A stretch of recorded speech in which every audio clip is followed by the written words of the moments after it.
Assalamualaikum warahmatullahi wabarakatuh. Selamat malam, salam sejahtera untuk kita semua. Dan jangan lupa salam waras, salam NKRI untuk kita semua. Para sahabat semuanya dimanapun Anda berada, sejak kemarin ini viral beredar bahwa Ketua Dewan Departemen Hukum dan Legal Robitoh Alawiyah, yakni Ahmad Ramzi Ba'abud, ini membongkar bagaimana pensyaratan seseorang itu bisa mendaftar menjadi seorang habib. Dari kemarin ini viral di media sosial, ya. Dan Ahmad Ramzi Ba'abud selaku Ketua Departemen Hukum dan Legal Robitoh Alawiyah ini menjelaskan secara detail, ya, apa saja pensyaratan seseorang bisa mendaftar di Robitoh Alawiyah agar menjadi seorang habib. Ada beberapa pensyaratan yang dijelaskan oleh Ahmad Ramzi Ba'abud. Ada berapa ini? Ada 17-an, ya. Yang pertama, bahwa seseorang itu bisa mendaftar ke Robitoh Alawiyah sebagai habib.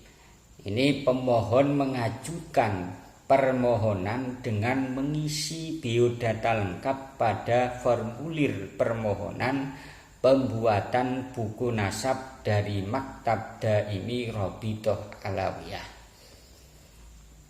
Yang kedua, pemohon menulis pada formulir nama lengkap, nama ayah, nama kakek, dan seterusnya, sedikitnya sampai kakek kelima dengan benar, ya. Jadi misalkan A ini anaknya B, B ini anaknya C, C ini anaknya D, D ini anaknya E, E ini anaknya F, sampai 5 keturunan.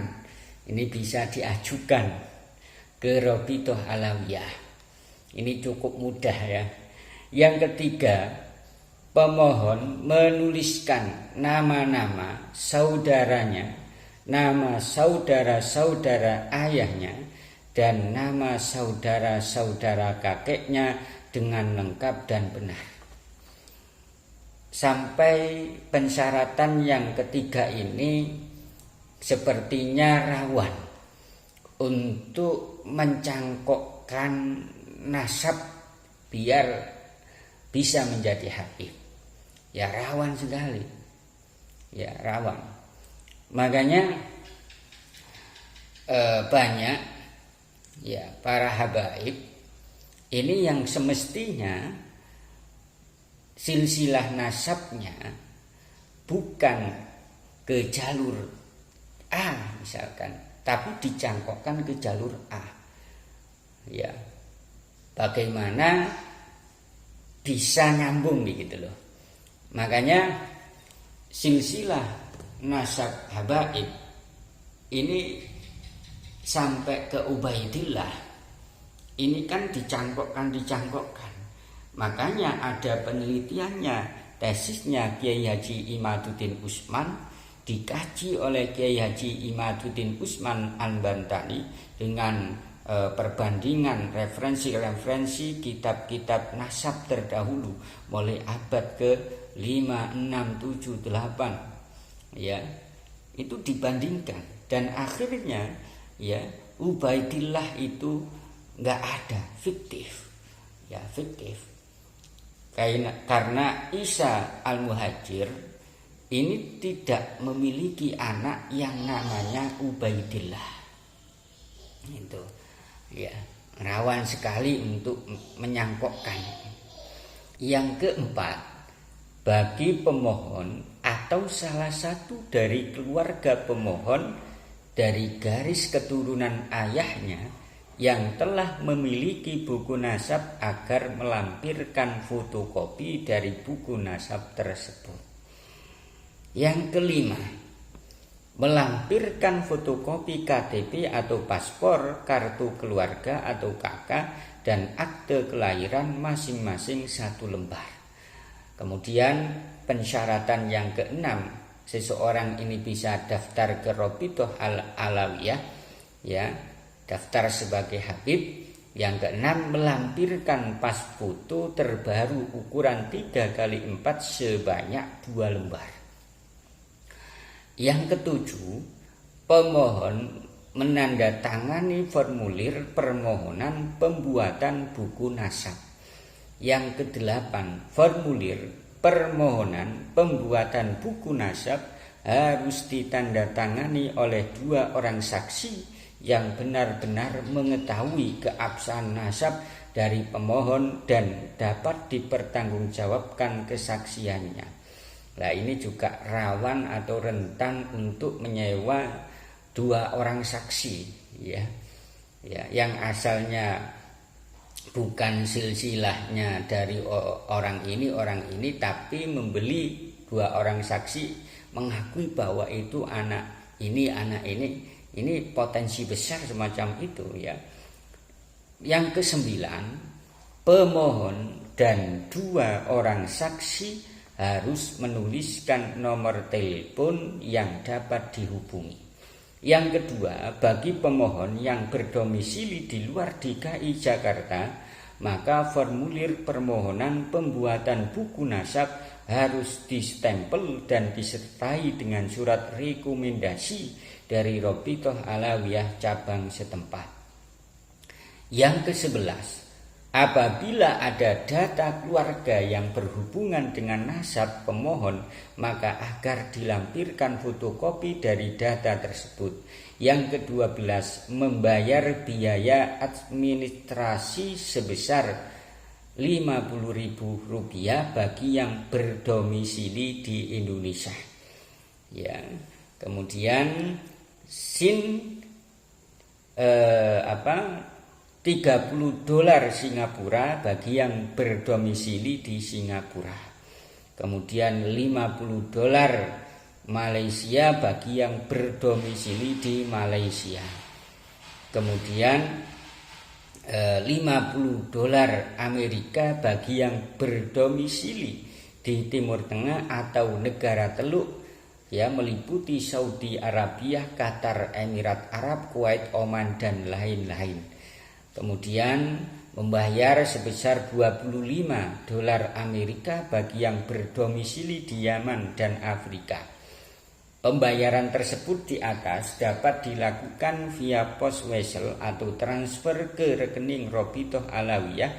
Ini ditampilkan, ya, BCA nomor 50400990001. Kemudian setelah ditransfer, menunjukkan bukti transfer agar dilampirkan pada formulir.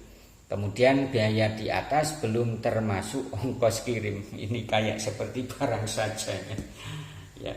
Jadi kalau sebuah organisasi atau sebuah lembaga ini kok sampai menyantumkan rupiah, ya, membayar sekian-sekian, ini juga berpotensi untuk disalahgunakan, ya, disalahgunakan. Misalkan gini, ada orang yang mendaftar di Rabithah Alawiyah, ya, dengan menyebutkan silsilahnya sampai minimal 5 lah, dan terindikasi dia bukan dari keluarga ini, tapi dia siap membayar, maka bisa jadi kan begitu. Kalau masalah urusan nominal, ya.